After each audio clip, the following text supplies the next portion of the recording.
द्रौपदी को स्वयं कृष्ण बनना पड़ेगा, स्वयं कृष्ण की तरह उस चक्र को धारण करना पड़ेगा और उन वेश्यों का संहार करना पड़ेगा।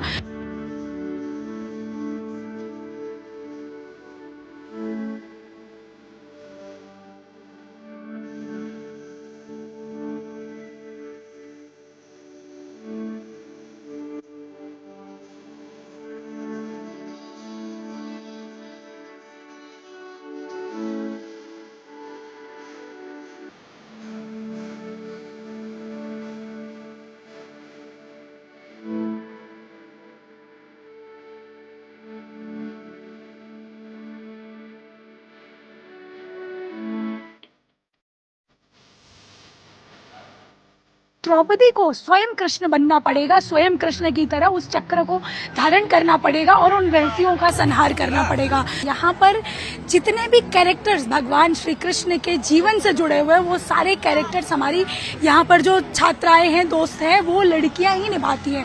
यानी अगर कृष्ण भी बनना है तो लड़की बनती है, राधा भी बनना है तो लड़की बनती है। यानी कि भगवान श्री कृष्ण की जीवन लीला का एक एक अंश निभाने का, एक एक किरदार निभाने का काम यहाँ पर एक लड़की ही करती है।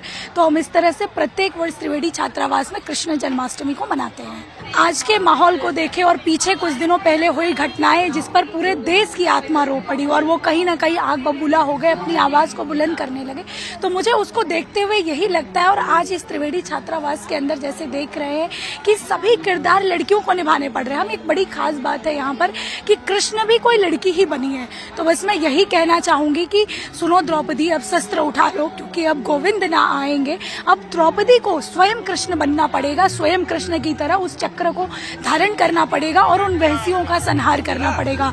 तो कुछ उस तरह से उस प्रकृति में आकर महिलाओं को आगे आना पड़ेगा और समाज के भीतर अपने वर्चस्व को स्थापित करते हुए कार्य करना पड़ेगा। कुल जरूरत है समाज के अंदर, क्योंकि अगर एक लड़की सशक्त होगी, स्वयं को स्वयं सिद्धा के तौर पर देखेगी और मजबूती से खड़ा रखेगी, तो हर मुश्किल का सामना करेगी और हर मुश्किल का मुंहतोड़ जवाब देने के लिए अपनी पूरी ताकत रखेगी।